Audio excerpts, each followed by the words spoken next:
I'm still getting over a cold, so I don't want to hear any nonsense about my voice. Today is bad enough as it is. Well, we had to do this sooner or later. We're at last in the home stretch with the 50 Shades series with the third and final film. If you haven't seen my reviews on the previous two movies, I don't know what the heck you're doing here, first off, but you should definitely go check those out so we can finish off this franchise with 50 Shades Freed, released in 2018. Skip to the timestamp if you want to avoid plot spoilers, not that it really matters. Let's just finish this bitch and get right into it. The movie begins with the wedding of Anna and Christian, because remember, marrying a psychologically damaged and sexually deranged billionaire you've only known for less than a month is romantic. Blah. They honeymoon it up in France, and Christian, who is supposedly all better now after the last film, is still super controlling and chides Anna for taking her bikini top off on a topless beach. Though of course, it's still not as bad as the book where he marks her up with so many hickeys so she won't disobey him again. Ugh. Jack Hyde, who was so insignificant in the last movie I literally forgot his name at first, sneaks into the Grey Enterprises building and plants a bomb in the server room as revenge for Christian getting him fired, which causes Anna and Christian to cut their honeymoon short. But apparently Jack is bad at doing bad guy things because the server room he attempted to destroy with the bomb is fire retardant, so there was very minimal damage, and I guess we're supposed to be happy about that? And we don't even get to see the explosion. With all the shit we have to deal with to get through this series, you'd think they would at least give us one measly little explosion, but sadly, it's not to be. Oh, and apparently the helicopter crash from the last movie was also Jack's doing, because the fiction editor totally knows how to sabotage a helicopter. That's kinda shoehorned in as well. Back home, Anna has a bit of a difficult time adjusting to being the wife of a billionaire and having people tend to her every need. Oh, you poor thing, you have my deepest sympathies. And during dinner, they discuss whether Christian wants children someday. Seems like this should have been discussed before getting married, but the main takeaway here is that Christian does not want kids right now because he's not ready to share Anna with anyone. Because the final film in a trilogy is absolutely an appropriate time to double down on Christian's possessive and abusive dicketry. Anna returns to work at SIP and is immediately promoted to fiction editor as soon as she walks in the door, which even the head of HR says with an attitude because she wasn't even at work and got promoted despite only being with the company for maybe a couple weeks and constantly ditching her job to hang out with Christian. The aforementioned sociopath storms in during a meeting with her biggest client and chides her for not changing her last name from Steele to Gray on her work email. She says she wants her own identity at work, and since Christian bought the company, she doesn't want people to think she succeeded just because of her billionaire husband. But he bats his gorgeous eyes and Anna immediately concedes. Good job, Christian. You bullied your newlywed wife to give in to a petty non-issue. I'm sure you are so proud. They go to their new house Christian bought because Anna made a brief comment about liking it in the previous movie. The female architect is painfully flirty with Christian, so Anna tells her off. On the way back to Seattle, they're followed by a very conspicuous van, but after what I can't even call a high-speed chase, more like a medium-low speed chase, they're able to escape to a parking garage, and clearly they're not too concerned about near potential death because they have sex in the car. Christian's security team loses the van, but it's okay that they're bad at their jobs because Anna gives Christian a haircut. I swear, the priorities of these people. While looking for scissors, Anna finds a gun in Christian's desk, which he says belonged to Leela, his former sub who stalked Anna in the previous film, but it's immediately dropped, so that's definitely not gonna be important later. Anna goes out with Kate for some drinks, which has Anna worried because Christian didn't want her to go out in the first place, and she fears his reaction, and Kate responds with, "Oh, you're so married." Because it's completely normal in a marriage to genuinely be afraid of your partner just because you went out with a friend. Kate also mentions that Elliot, Christian's brother, told her Jack was keeping files on the whole Gray family, something Christian neglected to inform her of. Back at the penthouse, Jack has broken in and ambushes Anna, holding a knife to her throat and demanding she leaves with him. But he gets beaten up by security and arrested. The next morning, Christian acts very distant and isn't even interested in sex? Wow, this must be a whole new side of Christian we haven't seen before. maybe he truly is changing. Oh no, wait. He takes her to the playroom for some kinky fuckery, but instead is actually using it as payback for going against his orders, somehow being more upset about that than someone breaking in and attempting to kidnap his wife.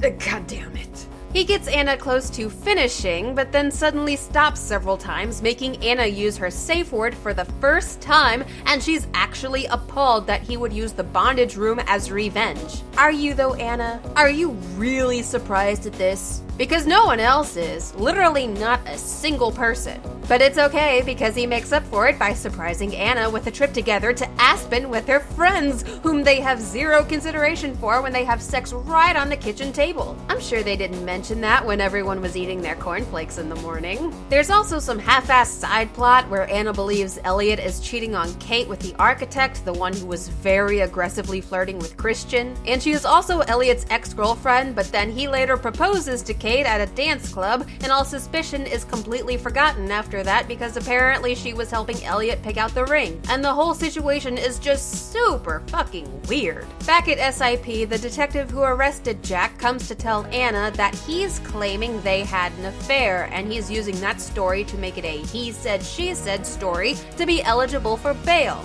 even though he literally broke into the penthouse and had a knife to her throat when the bodyguards took him down. And to further emphasize how garbage the court system is in this middle-aged woman's erotic fantasy world, the judge fully acknowledges Jack was likely there to attack Anna, and they have him on tape planting a bomb inside Christian's company building, but he's granted bail anyway because he has a clean record and it's his first offense. No, sir. That's not how it works at all. If someone is perceived to be an active threat, then they can't just bat their eyes and say pretty please to avoid sitting in prison for the safety of others. This story is trash and I hate it. Of course, Anna makes the extremely poor choice to go to his hearing and is present for all of this, so he sees her and gives her a smug look, and she immediately runs to the bathroom to get sick.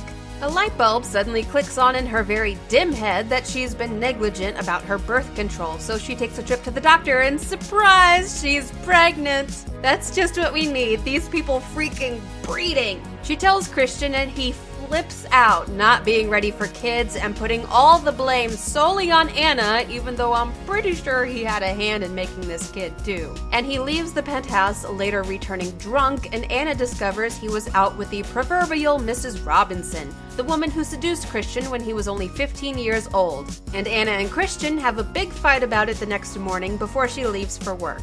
Anna gets a call from Christian's sister, Mia, but it's actually Jack using her phone, having kidnapped her and demanding a $5 million ransom within 2 hours, and also ordering that she not tell anyone, not even Christian. Although I have no idea how he would know if she even told anyone. He's just a frickin' former fiction editor who literally just got out on bail and has zero plan whatsoever. Anna goes back to the penthouse to grab the gun from Christian's desk and ditch her bodyguard, then going to the bank for the cash, which there's no way any bank keeps $5 million on site, but we don't have time to dwell on silly details like that. The bank employee calls Christian to inform him since it's a joint account, and Anna lets him assume she is leaving him. Oh, how I wish she was. Just take his money and go, girl. Don't make these psychopaths your problem anymore. But unlike book Christian, who is dumb as a post, movie Christian realizes something's on the up and up and suspects Anna is in trouble and starts tracking her cell phone. Anna puts her cell phone in one of the bags with the money, probably knowing Christian will track it because that's just something he does and she's apparently accepted it, and she keeps the bank teller's phone. She goes to a van outside per instructions and meets the HR lady who is working for Jack because he's blackmailing her with a sex tape he has of them or something. And she demands Anna's phone, and of course she gives her the bank teller's phone with her actual phone that Christian is tracking still in the bag. Is a big brain plan. Someone in this franchise actually made an intelligent choice for once. They drive to an alleyway where Jack is with Mia, and he starts to beat Anna, but once he's distracted, she pulls out the gun and shoots him in the knee just before Christian and the police arrive. So, I guess shooting him didn't actually matter because he would have been fucking caught anyway. Later, after Anna spends some time in the hospital, Christian is now suddenly cool with being a dad, and it's discovered that Christian and Jack were in the same foster home when they were kids, which somehow Christian totally forgot about, and Jack was jealous that Christian got adopted into a rich family and was loved and shit. which is really stupid even for a villainous motive crammed in during the final few minutes of the movie and turns out to just be one huge coinky-dink since it doesn't even play into Jack's reasons and he just wanted revenge because Anna rejected him and Christian got him fired from his job, but they portray this super coincidental event like it's so significant when it really isn't. And we also learn only in the extended cut, not even the theatrical version of this film, that a man named John Lincoln, husband of Elena Lincoln, aka Mrs. Robinson, paid Jack's bail as revenge for Christian doinking his now ex-wife when he was only 15 years old. It's so convoluted and nonsensical, and they didn't even include the full explanation in the original version of the film, but this series is almost done, so we're just gonna power through. Anna and Christian visit the grave of his biological mother, and he comes to terms with his shitty past or something. Several years later, their son is a toddler and Anna is pregnant again, and they're one big happy family, at least in between unseen bouts of Christian committing psychological warfare on his supposed soulmates. Whoop-de-fucking-do. It's movies like this that not only make me question why I do these reviews, but why I watch films in general. How can I possibly enjoy anything when garbage like this exists in the world? It was truly nothing but a waste of time. No one has changed throughout the course of this trilogy. Christian is still a needy, manipulative, controlling asshole, and Anna is still awkward with major self-esteem issues and the personality and willpower of a jellyfish. Not even the stinging kind, the kind that just floats around mindlessly until it gets eaten by something. The only reason I think people are okay with Christian's abhorrent behavior throughout this franchise is because he's hot and rich. So that makes even his most abusive and toxic actions classified as sexy or couple goals. Yuck. I swear, if he were less attractive and or dirt broke, this wouldn't be an erotic romance, it would be an episode of Law & Order SVU. And it's so extensively worse in the novel. Even within the first chapter, Christian throws a huge fit like a pathetic man-child because Anna doesn't want to agree to obey him in their wedding vows. But of course, this and all their conflicts where Christian reacts unreasonably are settled once Anna concedes to please him because he had a rough childhood, which is a serious insult to those who are mentally ill or have actually experienced childhood trauma and paints them in a selfish and entitled stereotype. Rules don't apply to them, and everyone must bend over backwards to fulfill their every wish, which is not only normalized but romanticized in this series. It's so atrocious. Don't ever, ever, ever read the novels. Just like the other films, this one, while not good by any stretch of the imagination, is a remarkable improvement over the novel, primarily because of just how much is removed. The film definitely tries to correct some glaring issues left over from the book. For example, the part where Anna tells off the sexy architect named Gia is drastically different going from page to screen. In the novel, Gia's flirtation with Christian seems to exist entirely in Anna's head,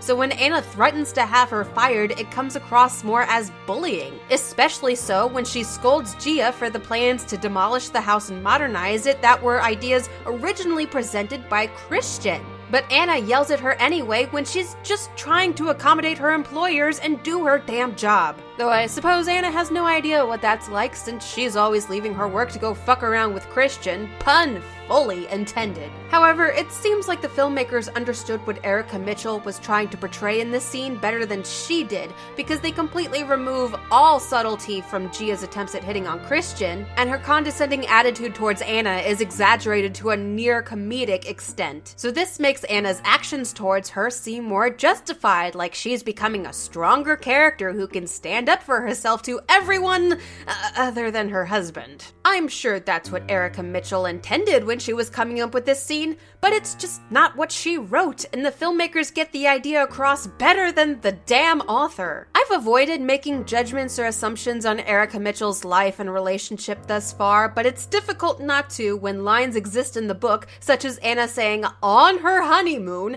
that being so incredibly angry at someone must mean it's true love. And the few times Anna mentions that she feels relaxed or at ease for the first time in ages is not so coincidentally when she isn't with Christian. I am positive Mitchell didn't realize this Freudian slip during the writing process, but it completely makes sense. I mean, in the novel, the newlyweds spend nearly their entire trip arguing, and that's when Anna has the dumbest dummy line in existence that anger is synonymous with love, while also being genuinely afraid of how he will react to anything she does. As with 50 Shades Darker, the screenwriter for this film was Erica Mitchell's husband, which I mentioned in my last review since the original screenwriter and director in the first 50 Shades wanted to change far too much to actually improve on the story rather than sticking to her delusional vision, lest she withdraw support and tell her fans to boycott the movie. Yes, this is an actual thing that happened, this middle-aged woman going apeshit,